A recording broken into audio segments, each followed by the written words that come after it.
reflected in your readiness to compromise rather than meet opposition and fight it. 8. The habit of blaming others for your mistakes and accepting circumstances as being unavoidable. 9. Weakness of desire because you neglected to choose motives that will push you to take action. 10. Willingness to quit at the first sign of defeat, based upon one or more of the 6 basic fears. 11. Lack of organized plans that you have written out so they can be analyzed. 12. The habit of neglecting to act on ideas or to grasp opportunity when it presents itself. 13. Wishing instead of willing. 14.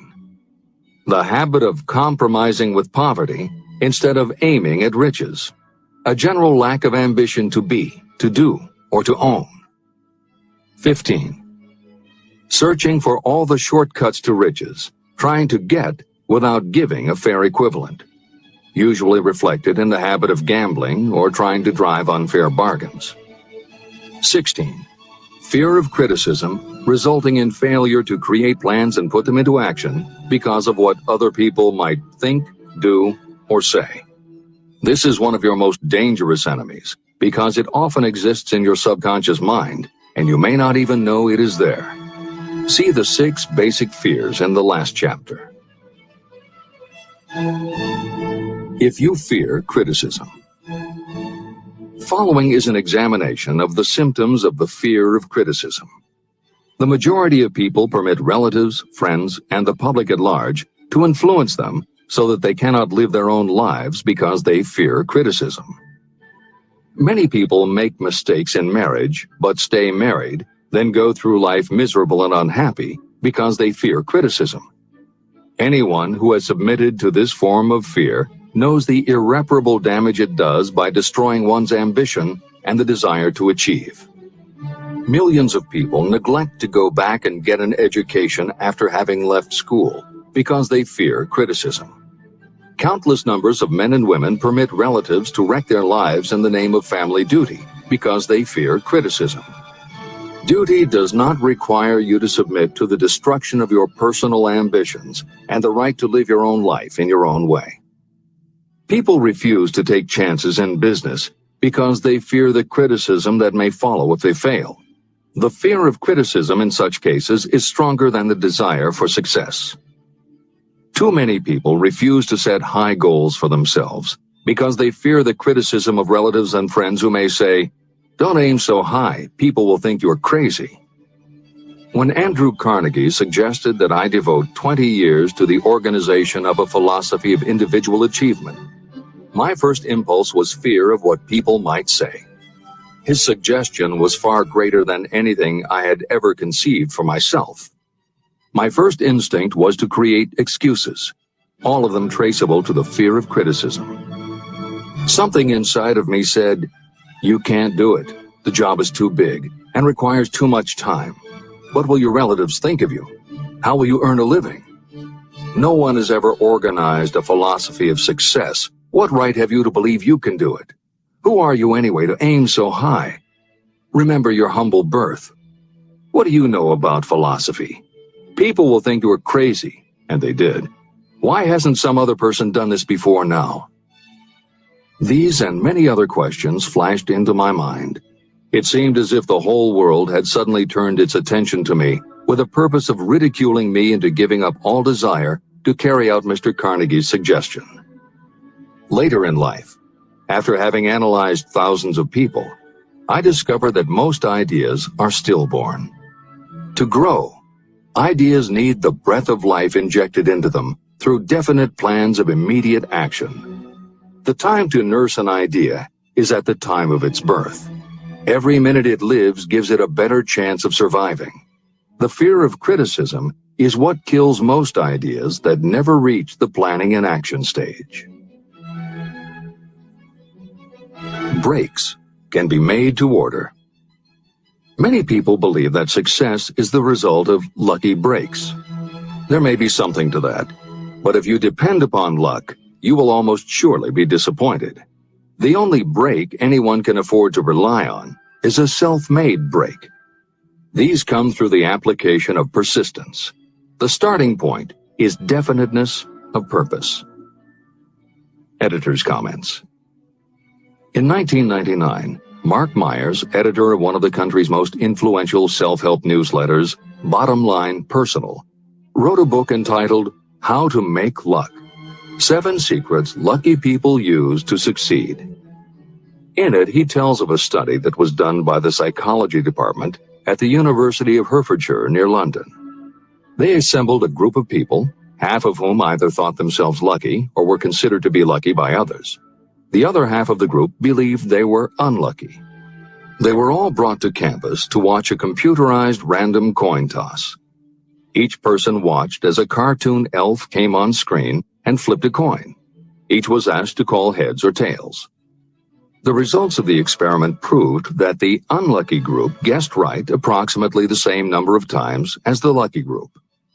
In follow-up interviews, the researchers concluded that the only difference between so-called lucky and unlucky people was that the lucky people tended to remember the good things that had happened in their lives, and those that thought they were unlucky tended to dwell on the bad things. The scientific fact is that luck, in terms of calling a coin toss, spinning a wheel, or turning a card, is completely random, and there's nothing we can do about it. All we can control is what we say and do. Everything else that happens to us depends upon the actions of others and the random world in which we live. Then why do some people seem to be so lucky and get all the lucky breaks? Myers says it is because, unlike luck, lucky breaks are something you can control. And lucky people, whether they know it or not, have taken specific steps to make their good luck. You can influence lucky breaks in 2 ways. You have to intentionally put yourself in luck's way, and you must make people want to help you because they believe that you deserve their help. Once you have let the world know you are ready for a break, luck is largely a matter of being introduced to opportunities by people who open doors for us. Myers calls these people gatekeepers. Gatekeepers offer help not only out of goodwill, but also because they hope you will help them in return when you are in a position to do so. People who are lucky make it a point to impress their gatekeepers so that they will be the first to come to mind when opportunities arise. Your gatekeepers must believe that you deserve a break, and that it is worth it to them to give you one. One of the best ways to do that is simply to behave and act lucky. If you act like a loser, people think you are a loser. If you perceive yourself as lucky, it will be easier for others to see you that way. And if you are believed to be a lucky person, your chances of receiving lucky opportunities will increase, partly because others hope some of your luck will rub off on them. This is the biggest secret lucky people know. They know that when they seem lucky, more people want to help them. There are people waiting to make a difference in your life if you show them you are willing to make an effort and that you are enthusiastic. Mark Myers' book is devoted to explaining ways to do that. As Hill says, the only lucky break anyone can afford to rely upon is a self-made break. These come through the application of persistence. The starting point is definiteness of purpose. This is the end of the editor's comments. If you stop the first 100 people you meet on the street and ask them what they want most in life, 98 of them would not be able to tell you. If you press them for an answer, some will say security, many will say money, a few will say happiness, and others will say fame and power. Some might tell you they want social recognition, ease in living, the ability to sing, dance, or write. But none of them will be able to give you the slightest indication of a plan by which they hope to attain these vaguely expressed wishes. Riches do not respond to wishes. They respond only to definite plans backed by definite desires through constant persistence. How to develop persistence. There are 4 simple steps that lead to the habit of persistence. They call for no great amount of intelligence, no particular amount of education, and little time or effort. These necessary steps are: 1. A definite purpose, backed by a burning desire for its fulfillment. 2. A definite plan, expressed in continuous action. 3. A mind closed tightly against all negative and discouraging influences, including negative suggestions of relatives, friends, and acquaintances. 4. A friendly alliance with one or more persons who will encourage you to follow through with both plan and purpose. These 4 steps are essential for success in all walks of life. An important purpose of the 13 principles of this philosophy is to enable you to take those 4 steps as a matter of habit. They are steps by which you may control your economic destiny. They are steps that lead to freedom and independence of thought. They are steps that lead to riches in small or great quantities. They are steps that lead the way to power, fame, and worldly recognition. They are 4 steps that guarantee favorable breaks. They are steps that convert dreams into physical realities. They are steps that lead also to the mastery of fear, discouragement, indifference. There is a magnificent reward for anyone who learns to take these 4 steps. It is the privilege of writing your own ticket and of making life yield whatever price is asked. How to master difficulties. What mystical power gives people of persistence the capacity to master difficulties? Does the quality of persistence set up in your mind some form of spiritual, mental, or chemical activity that gives you access to supernatural forces? Does infinite intelligence throw itself on the side of the person who still fights on when the whole world seems to be against them? These and many other similar questions were in my mind as I watched Henry Ford start from scratch and build an industrial empire with little more than persistence. Or Thomas A. Edison, who, with less than 3 months of schooling, became the world's leading inventor. He turned his persistence into sound recording and playback machines, motion picture cameras and projectors, and the incandescent light, to say nothing of 100 other useful inventions. I had the opportunity to analyze both Mr. Edison and Mr. Ford up close and personal, year by year, over a long period of time. So I speak from actual knowledge when I say that I found no quality except persistence in either of them that even remotely suggested the major source of their stupendous achievements. If you make an impartial study of the prophets, philosophers, and religious leaders of the past, you will come to the inevitable conclusion that persistence, concentration of effort, and definiteness of purpose were the major sources of their achievements. Consider, for example, the fascinating story of Muhammad. Analyze his life. Compare him with men of achievement in this modern age of industry and finance, and observe how they all have one outstanding trait in common: persistence. If you want to understand more about the power of persistence and how it works, I strongly suggest that you read a biography of Muhammad.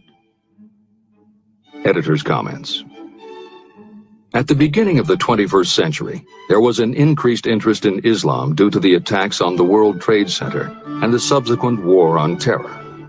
Consequently, the modern reader will have no difficulty finding a number of very good books about Muhammad. At the time that Hill was writing the first edition of Think and Grow Rich, one of the best biographies of Muhammad was written by Esad Bey, who was born in Baku, Azerbaijan, the son of a Jewish businessman named Nusenbaum. Later, he changed his name when he converted to Islam. During the Russian Revolution, he fled his home for Berlin, where he lived until the rise of Hitler again forced him to move, first to Austria and then finally to Italy. It is believed by some that this man, known as Esad Bey, also wrote under another pen name, Kurban Said, and was in fact the author of the acclaimed Azerbaijani novel, Ali and Nino. That Napoleon Hill was very impressed with this particular biography of Muhammad is clear from his recommendation, which follows. I strongly suggest that you read a biography of Muhammad, especially the one by Esad Bey. This brief review of that book, which appeared in the Herald Tribune, will provide a preview of the rare treat in store for those who take the time to read the entire story of one of the most astounding examples of the power of persistence known to civilization. The Last Great Prophet. Reviewed by Thomas Sugru. Muhammad was a prophet, but he never performed a miracle. He was not a mystic. He had no formal schooling. He did not begin his mission until he was 40.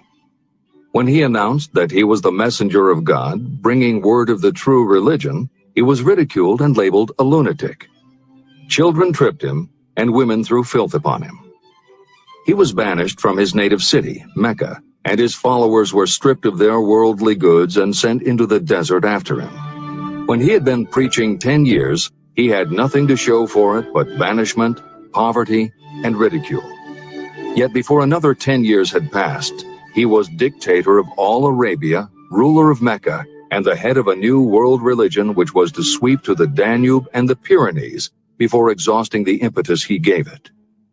That impetus was threefold: the power of words, the efficacy of prayer, and man's kinship with God. His career never made sense. Muhammad was born to impoverished members of a leading family of Mecca.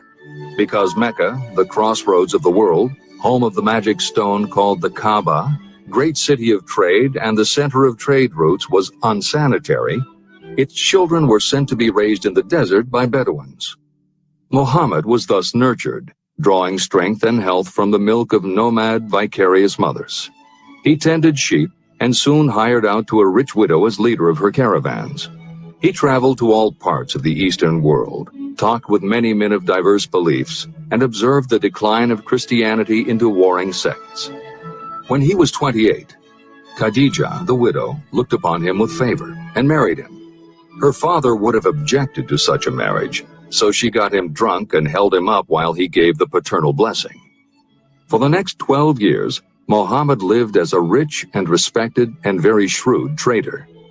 Then he took to wandering in the desert, and one day he returned with the first verse of the Quran and told Khadijah that the archangel Gabriel had appeared to him and said that he was to be the messenger of God.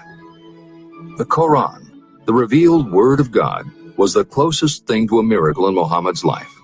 He had not been a poet. He had no gift of words. Yet the verses of the Quran, as he received them and recited them to the faithful, were better than any verses which the professional poets of the tribes could produce. This, to the Arabs, was a miracle. To them, the gift of words was the greatest gift. The poet was all-powerful. In addition, the Quran said that all men were equal before God, that the world should be a democratic state, Islam. It was this political heresy, plus Muhammad's desire to destroy all the 360 idols in the courtyard of the Kaaba, which brought about his banishment. The idols brought the desert tribes to Mecca, and that meant trade. So the businessmen of Mecca, the capitalists, of which he had been one, set upon Muhammad. Then he retreated to the desert and demanded sovereignty over the world. The rise of Islam began. Out of the desert came a flame which would not be extinguished. A democratic army, fighting as a unit and prepared to die without wincing. Muhammad had invited the Jews and Christians to join him, for he was not building a new religion. He was calling all who believed in one God to join in a single faith. If the Jews and Christians had accepted his invitation, Islam would have conquered the world. They didn't. They would not even accept Muhammad's innovation of humane warfare. When the armies of the Prophet entered Jerusalem, not a single person was killed because of his faith. When the Crusaders entered the city, centuries later, not a Muslim man, woman, or child was spared. But the Christians did accept one Muslim idea: the place of learning, the university.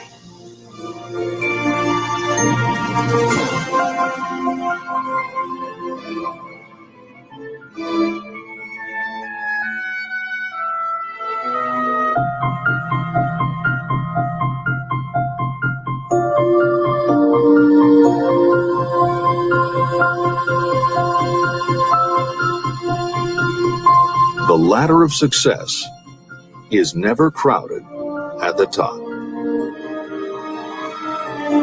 Chapter 11. Power of the Mastermind, the Driving Force. The ninth step toward riches. Power is essential for success in the accumulation of money. Plans are useless without sufficient power to turn them into action. This chapter will describe the method by which an individual may attain and apply power. Power may be defined as organized and intelligently directed knowledge. Power, as the term is used here, refers to organized effort, sufficient to enable an individual to transmute desire into its monetary equivalent. Organized effort is produced through the coordination of effort of two or more people who work toward a definite end in a spirit of harmony. Power is required to accumulate money. Power is necessary to keep the money after it has been accumulated. How can power be acquired? If power is organized knowledge, let us examine the sources of knowledge. Infinite intelligence. This source of knowledge may be accessed with the aid of creative imagination through the subconscious mind, as described in the previous chapters on faith, autosuggestion, and imagination, and as will be elaborated on in Chapter 13, the subconscious mind, and Chapter 14, the brain. Accumulated experience. The accumulated experience of humanity may be found in any well-equipped public library. An important part of this accumulated experience is taught in public schools and colleges, where it has been classified and organized. Editor's comment. The computer revolution and the internet have had a profound effect upon the quantity of information available and on the ease of access and ability to organize that information. This is the end of the editor's comment. Experiment and research. In the field of science, and in practically every other walk of life, people are gathering, classifying, and organizing new facts daily. This is the source to which you must turn when knowledge is not available through accumulated experience. Here, too, the creative imagination must often be used. Editor's comment.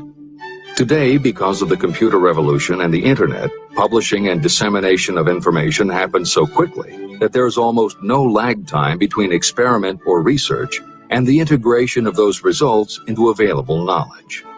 This is the end of the editor's comment.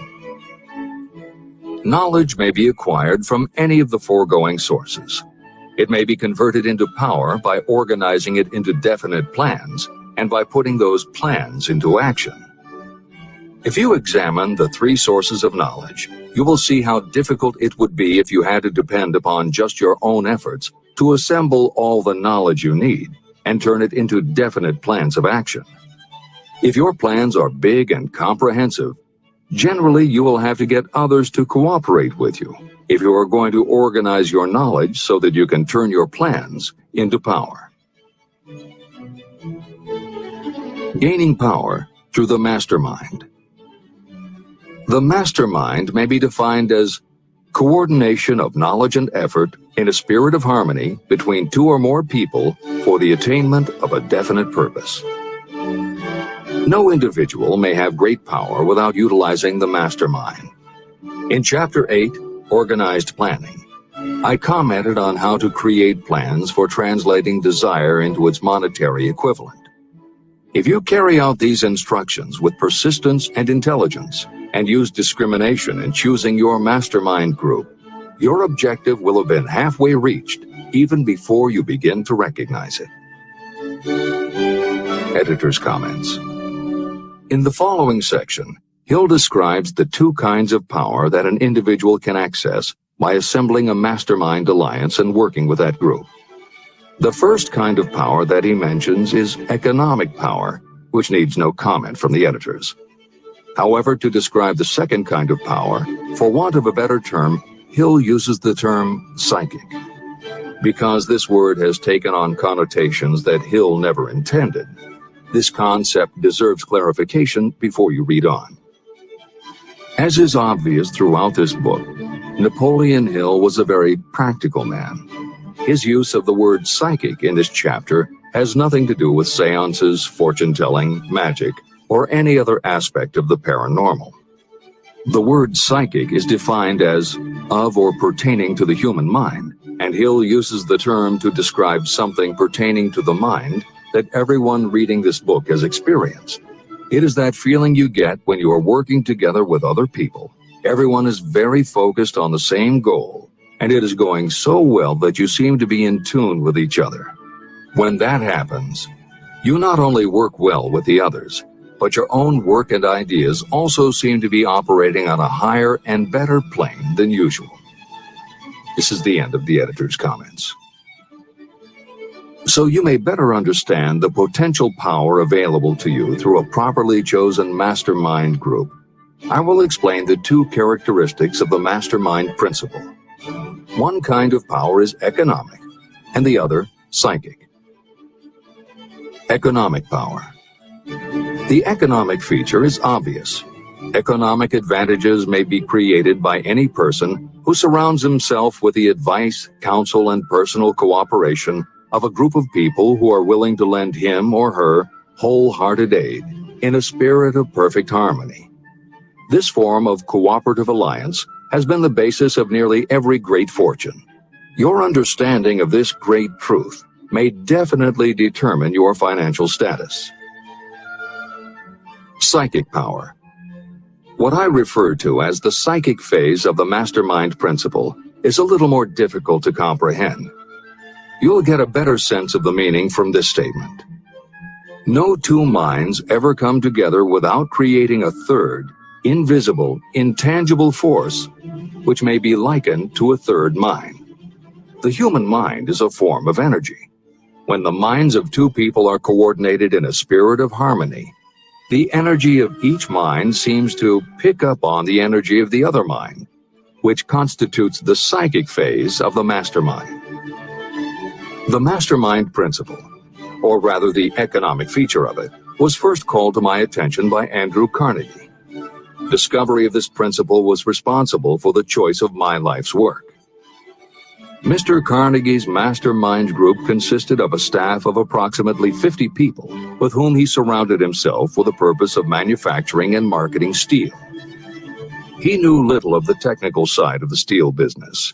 His strength was his ability to get others to work together in perfect harmony toward achieving a common goal. Carnegie attributed his entire fortune to the power he accumulated through this mastermind alliance. If you analyze the record of anyone who has accumulated a great fortune, and many of those who have accumulated modest fortunes, you will find that they have either consciously or unconsciously employed the mastermind principle. Great power can be accumulated through no other principle. How to multiply your brain power. The human brain may be compared to an electric battery. It is a fact that a group of batteries will provide more energy than a single battery. It is also a fact that the amount of energy provided by each individual battery depends upon the number and capacity of the cells it contains. The brain functions in a similar fashion. Some brains are more efficient than others. A group of brains coordinated or connected in a spirit of harmony will provide more thought energy than a single brain, just as a group of electric batteries will provide more energy than a single battery. Through this metaphor, you can see that the mastermind principle holds the secret of the power wielded by those who surround themselves with others of great brain power. The following will further define the so-called psychic phase of the mastermind principle. When a group of individual minds are coordinated and function in harmony, the increased energy created through that alliance becomes available to every individual mind in the group. Henry Ford began his business career under the handicap of poverty, illiteracy, and ignorance. Within the inconceivably short period of 10 years, Mr. Ford mastered these three handicaps, and within 25 years, he made himself one of the richest men in America. How did he do it? Here is an important clue. Mr. Ford's most rapid strides became noticeable from the time he became a personal friend of the famed inventor Thomas A. Edison. In the story of Ford's success, this is just the first indication of what the influence of one mind upon another can accomplish. Follow his story further, and you will have even more evidence that power may be produced through friendly alliance of minds. It is a fact that Mr. Ford's most outstanding achievements became even more pronounced later, after he formed the acquaintances of Harvey Firestone, John Burroughs, and Luther Burbank, each a man of great mental capacity. People take on the nature and the habits and the power of thought of those with whom they associate in a spirit of sympathy and harmony. Through his association with Edison, Burbank, Burroughs, and Firestone, Mr. Ford added to his own brain power the intelligence, experience, knowledge, and spiritual forces of these four men. Henry Ford used the mastermind principle in exactly the way it is described in this book. This principle is available to you. I have already mentioned Mahatma Gandhi. Let me review the method by which he attained his stupendous power. It may be explained in a few words. He came by power through inducing over 200 million people to coordinate with mind and body in a spirit of harmony for a definite purpose. In brief, Gandhi accomplished a miracle.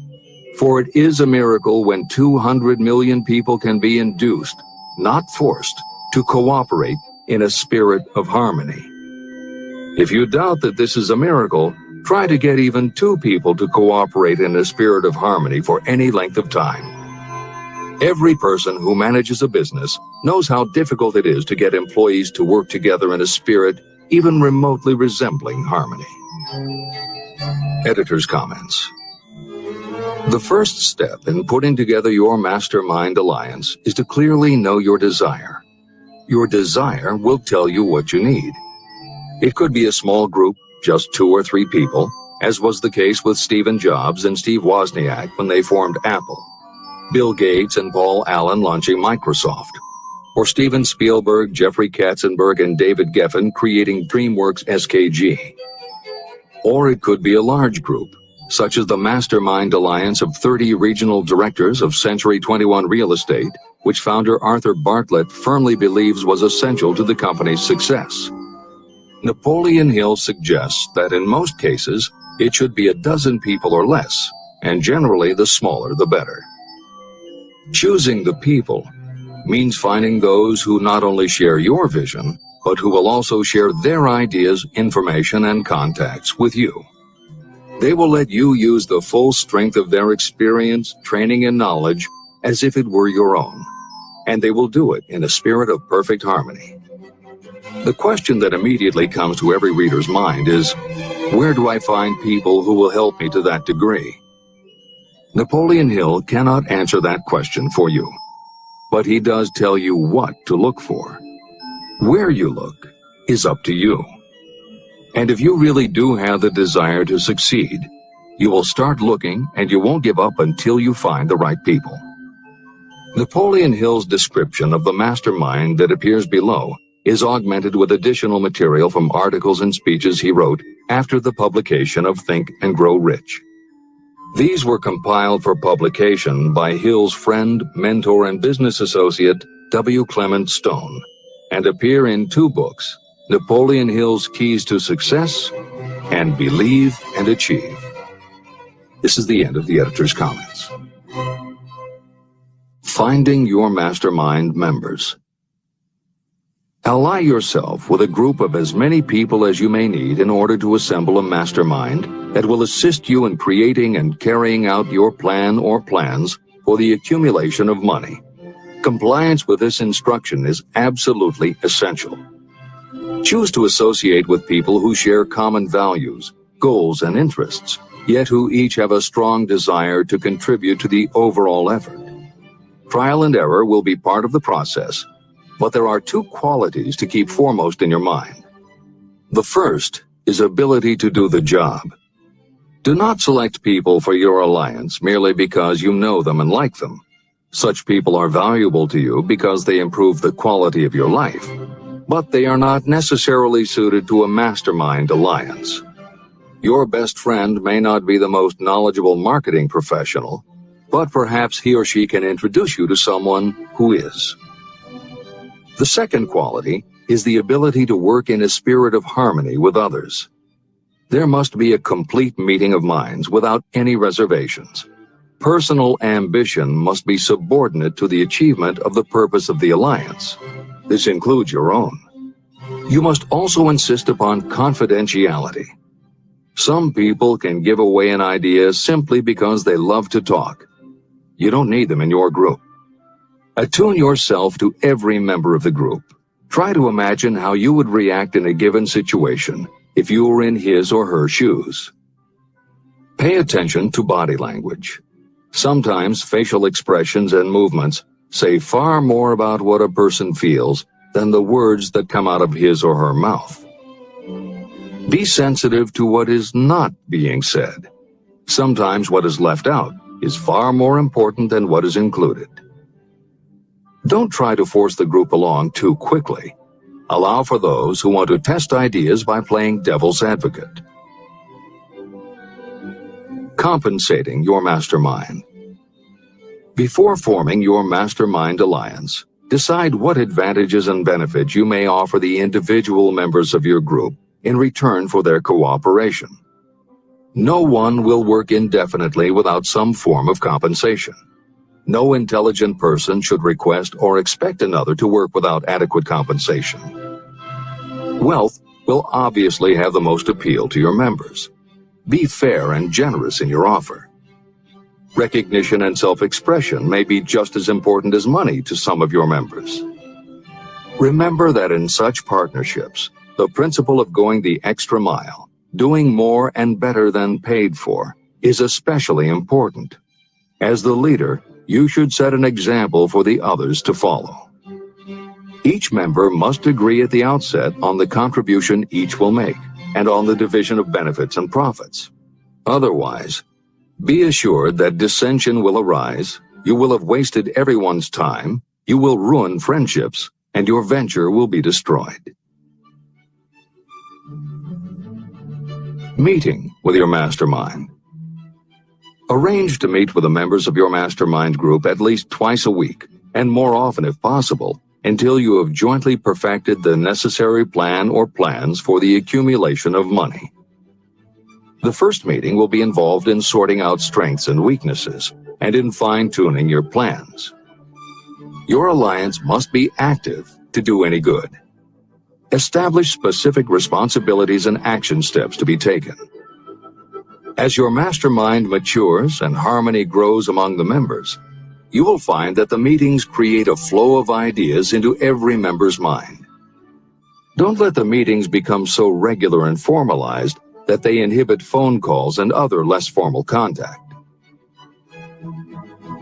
Mastermind maintenance.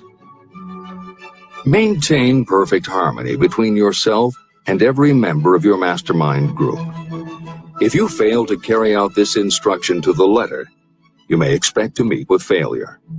The mastermind principle cannot work where perfect harmony does not prevail. Create a non-threatening environment. Explore all ideas with equal interest and concern for the originator's feelings. Everyone must deal with everyone else on a completely ethical basis. No member should seek unfair advantage at the expense of others. As the leader, you must inspire confidence in your members by your dedication to your desire, which is the object of the group. The members must know with certainty that you are reliable, trustworthy, and loyal. When you are finally ready to present the results of your efforts to investors, buyers, or the public, you may face your greatest leadership challenge in maintaining the harmony of your mastermind. The group's efforts will now be judged by outsiders, and facing judgment takes courage and persistence. The courage of separate individuals is nothing compared with that of a united team. The more you are able to maintain harmony, the greater the power. And the greater the power, the more resistance you can overcome. Marriage and the mastermind.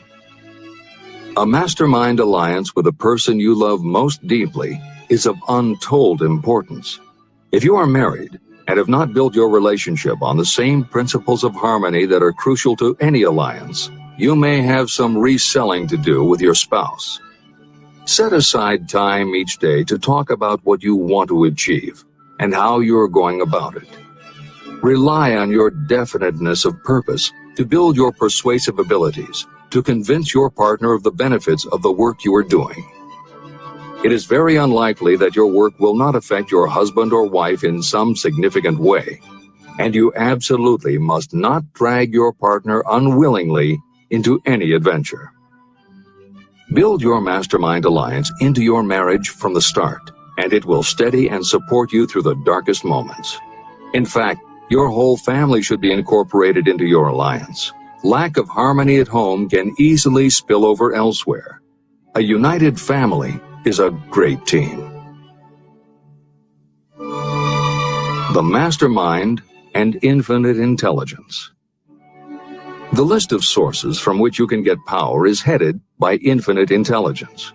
When two or more people coordinate in a spirit of harmony and work toward a definite objective, they place themselves in position to absorb power directly from that great universal storehouse that I refer to as infinite intelligence. This is the greatest of all sources of power. It is the source to which geniuses and great leaders turn, whether they may be conscious of the fact or not. In Chapter 13, The Subconscious Mind, and Chapter 14, The Brain, the methods for accessing infinite intelligence will be described in greater detail. This is not a course on religion. Neither the principle of infinite intelligence nor any other principle in this book should be interpreted as interfering with, endorsing, or rejecting any person's religious beliefs. This book is confined exclusively to instructing the reader how to transmute the definite purpose of desire for money into its monetary equivalent. Read, and really think about what you are reading. Soon the entire subject will unfold, and you will see it in perspective. At this point, you are only seeing the detail of the individual chapters. Editor's comments. This chapter would not be complete without commenting on a mastermind that came into being almost 15 years after the first publication of Think and Grow Rich, Napoleon Hill's own mastermind alliance with multimillionaire businessman and philanthropist W. Clement Stone. On May 2, 1951, at the age of 67, Napoleon Hill and his wife Annie Lou agreed it was time for Napoleon to think about retiring. They decided to begin by cutting back on his speaking engagements after he completed the lectures that were already on his calendar, including one he was scheduled to give a few weeks later in Chicago. Unbeknownst to them, at that event, W. Clement Stone had prearranged to sit at the head table next to Napoleon Hill.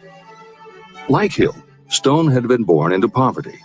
At the age of 6, he started selling newspapers to help pay the rent, and by 13, he owned his own stand. By 16, he was selling insurance, and by 20, he'd managed to scrape together $100, which he used to start his own insurance agency. Stone was a consummate salesman and motivator, and his company was growing very nicely. Then in 1938, he read Think and Grow Rich, and was so inspired by it that he bought a copy for every one of his employees and continued to do so for each new person who joined his company. Over the years, this amounted to thousands of copies. When Stone was introduced to Hill, he told him about all the copies he had purchased of Think and Grow Rich and said that he firmly believed it was Hill's book that had transformed his sales force and turned his company from modest to extraordinary success. Napoleon Hill and W. Clement Stone found that they were in such complete accord that by the end of their first meeting, Hill had decided to postpone his retirement and join with Stone in a venture dedicated to creating a better world for this and future generations. Within a year, they launched Napoleon Hill Associates. They published new books by Hill, including How to Raise Your Own Salary and The Master Key to Riches. They reissued Hill's earlier bestsellers, and they co-authored a new bestseller, Success Through a Positive Mental Attitude. They also launched Success Unlimited magazine, created PMA Science of Success home study courses, made television programs, radio shows, a documentary film entitled A New Sound in Paris, which showed the amazing changes that happened when the entire town of Paris, Missouri, adopted the Napoleon Hill philosophy. And they both crisscrossed America speaking, teaching, giving interviews, and spreading the philosophy to as many people as possible. In addition to his work with Napoleon Hill Associates, Hill also consulted to W. Clement Stone's company, Combined Insurance Company of America. Hill designed and implemented a new training program for the sales force, which was so successful, he astounded the business world by helping Stone grow his company from $30 million in assets to $100 million in less than 10 years. When W. Clement Stone passed away in 2002, his company, now known as Aon Corporation, had revenues of $2 billion a year. W. Clement Stone had personally given more than $275 million to various charitable and philanthropic organizations. There has perhaps never been a greater example of coordination of knowledge and effort in a spirit of harmony between two or more people for the attainment of a definite purpose. The sheer volume of work and scope of influence achieved in a 10-year period by Napoleon Hill and W. Clement Stone leaves little question as to the power and importance of a mastermind alliance. This is the end of the editor's comments. The power of positive emotions. Money is shy and elusive. It must be wooed and won by methods not unlike those used by a determined lover. And the power you use in the wooing of money is not greatly different from what you use to attract the one you love. It is the power of positive emotion. That power, when successfully used in the pursuit of money, must be mixed with faith. It must be mixed with desire. It must be mixed with persistence. It must be applied through a plan, and that plan must be set into action. When money comes in large quantities, it flows to the one who accumulates it as easily as water flows downhill. There exists a great unseen stream of power, which may be compared to a river that flows in two directions. One side flows in one direction, carrying all who get into that side of the stream onward and upward to wealth. The other side flows in the opposite direction, carrying all who are unfortunate enough to get into it and can't pull themselves out, downward to misery and poverty. Everyone who has accumulated a great fortune has recognized the existence of this stream of life. It consists of one's thinking process. Positive emotions form the side of the stream that carries you to fortune. Negative emotions form the side that carries you down to poverty. This is a point of great importance to the person who is following this book with the object of accumulating a fortune.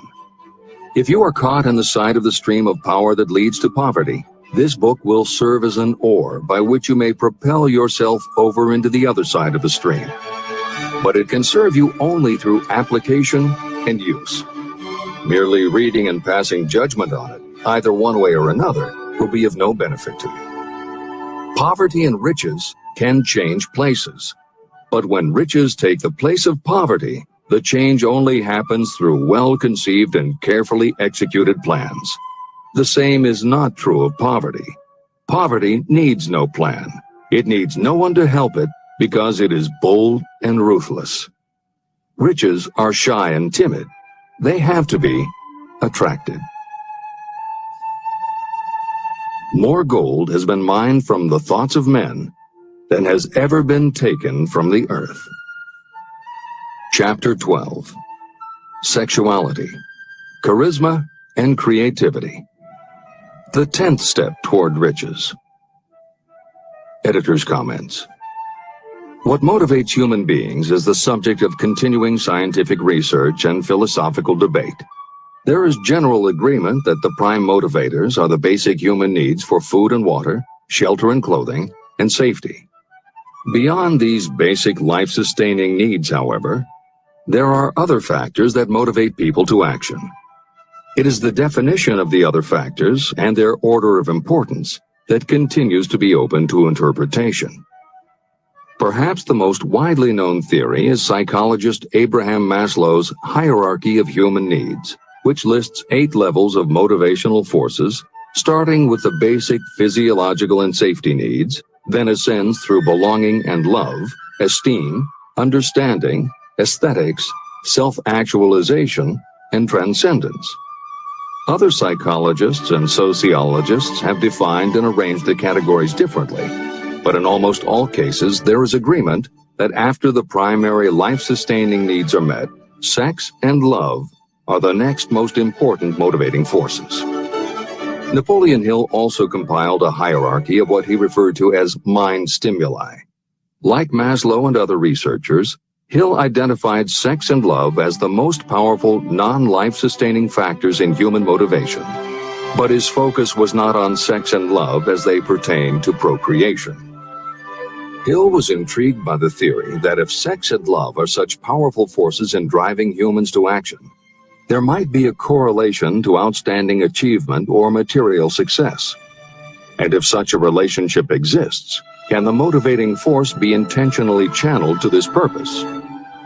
In the original edition of the following chapter, Hill used terms such as sex emotion and sex energy in his analysis of these motivating forces as they relate to attitude and personality. In this context, the use of the word sex was not meant to have the physical connotation that it often has today. Today, these concepts would be conveyed by words such as sexuality, passion, or charisma. In this edition, where appropriate, the editors have opted for the modern usage of these and similar terms. This is the end of the editor's comments. Charisma. The world is ruled, and the destiny of civilization is established by the human emotions. People are influenced more by feelings than by reason. Your creativity is set into action entirely by emotions, and not by cold reason. The human mind responds to stimuli, through which it may be keyed up in such a way that it takes on characteristics such as enthusiasm, creative imagination, and intense desire. The stimuli to which the mind responds most freely are 1. The desire for sexual expression, 2. Love, 3. A burning desire for fame, power, or financial gain, money, 4. Music, 5. Close friendship and or admiration, 6. A mastermind alliance based upon the harmony of 2 or more people who ally themselves for advancement, 7. Mutual suffering, such as that experienced by people who are persecuted, 8. Autosuggestion, 9. Fear, 10. Alcohol and drugs. The desire for sexual expression comes at the head of the list of stimuli that step up the mind and start the wheels of physical action. The emotions associated with the human sexual drive bring into being a state of mind. When motivated by this desire, people often show courage, willpower, persistence, imagination, and creative ability that they don't normally have. So strong and impelling is the desire for sexual expression that people freely run the risk of life and reputation because of it. A river may be dammed and its water controlled for a time, but eventually it will force an outlet. The same is true of the emotions related to sexual expression. It may be submerged and controlled for a time, but its very nature causes it to be ever-seeking means of expression. The desire for sexual expression is inborn and natural. The desire cannot and should not be submerged or eliminated, but it can be given other outlets that enrich the body, mind, and spirit.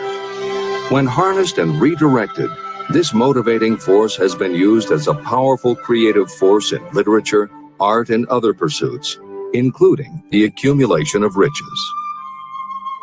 A teacher who has trained more than 30,000 salespeople came to the conclusion that individuals who are most confident sexually are the most efficient salespeople.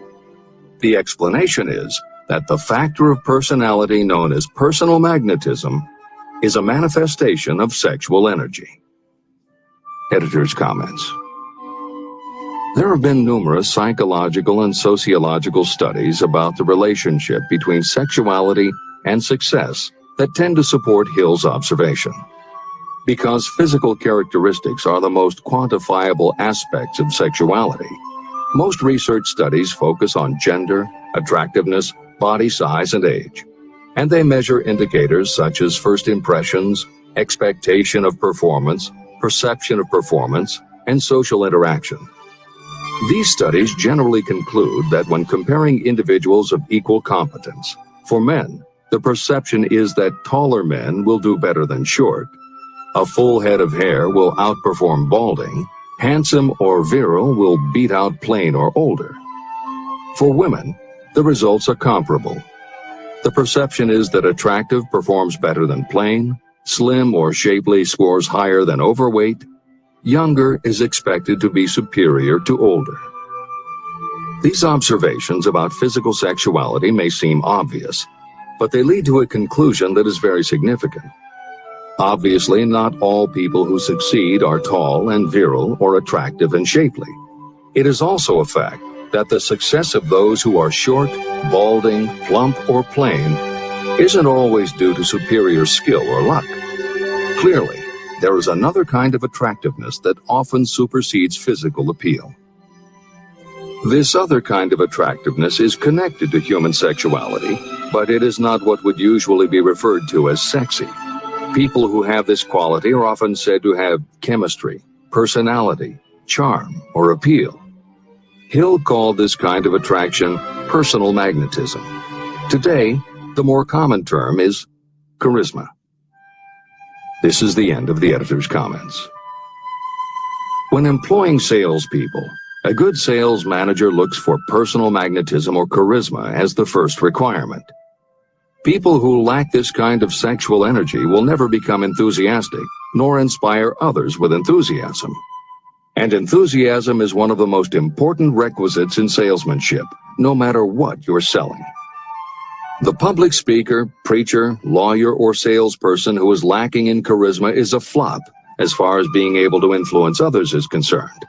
That, plus the fact that most people are influenced through an appeal to their emotions, should easily convince you of the importance of charisma as a part of the salesperson's ability. Master salespeople attain mastery in selling because they either consciously or unconsciously transmute charisma, sexual energy, into sales enthusiasm. That statement explains the actual, practical meaning of sexual transmutation. The meaning of the word transmute is, in simple language, the changing or transferring of one element or form of energy into another. The transmutation of sexual energy means switching the mind from thoughts of physical expression to thoughts of some other nature. Salespeople who know how to turn on charisma have acquired the art of sexual transmutation, whether they know it or not. The majority of salespeople who transmute their sexual energy do so without being aware of what they are doing or how they are doing it. You can cultivate and develop this quality in your dealings with others. Through cultivation and understanding, this vital motivating force may be drawn upon and used to great advantage in relationships between people. This energy may be communicated to others in the following ways. The handshake. The touch of the hand indicates instantly the presence of charisma or the lack of it. The tone of voice. Charisma or sexual energy is the factor with which the voice may be colored or made musical and charming. Posture and carriage of the body. People with charisma move briskly and with grace and ease. The vibrations of thought. People with charisma project sexuality through their personality in a way that influences those around them. Clothing and style. People who are charismatic are usually very careful about their personal appearance. They usually select clothing of a style becoming to their personality, physique, complexion, etc. Editor's comments. Having established a link between sexuality and success in the form of charisma, in the following section, Napoleon Hill explores how sexuality might also be a motivating factor in success by enhancing creativity. To illustrate the connection, Hill draws upon the biographies of historical figures who exhibited both charisma and exceptional creativity. In the time since Hill conducted his research, many women have risen to positions of power and influence. Their accomplishments have been well documented and are readily available in bookstores and libraries. However, when Hill was assembling his data, the majority of historical biographies available were about successful men. Further, the successful industrialists and political leaders he had personally studied during the previous 30 years were also men. Because of this limitation, Hill does not theorize about the role men might play in motivating the success of women. This issue is addressed in a later editorial comment. This is the end of the editor's comments. Creativity. It seemed quite significant to me when I made the discovery that practically every great leader I had the privilege of analyzing was a man whose achievements were largely inspired by a woman. In most instances, the woman was a wife, of whom the public had heard little or nothing. In a few of the cases I studied, the source of inspiration was the other woman. The pages of history are filled with the records of great men whose achievements may be traced directly to the influence of women who aroused the creative faculties of their minds. Napoleon Bonaparte was one of these. When inspired by his first wife, Josephine, he was irresistible and invincible. When his better judgment or reasoning faculty prompted him to put Josephine aside, he began to decline. His defeat and exile to St. Helena were not far distant.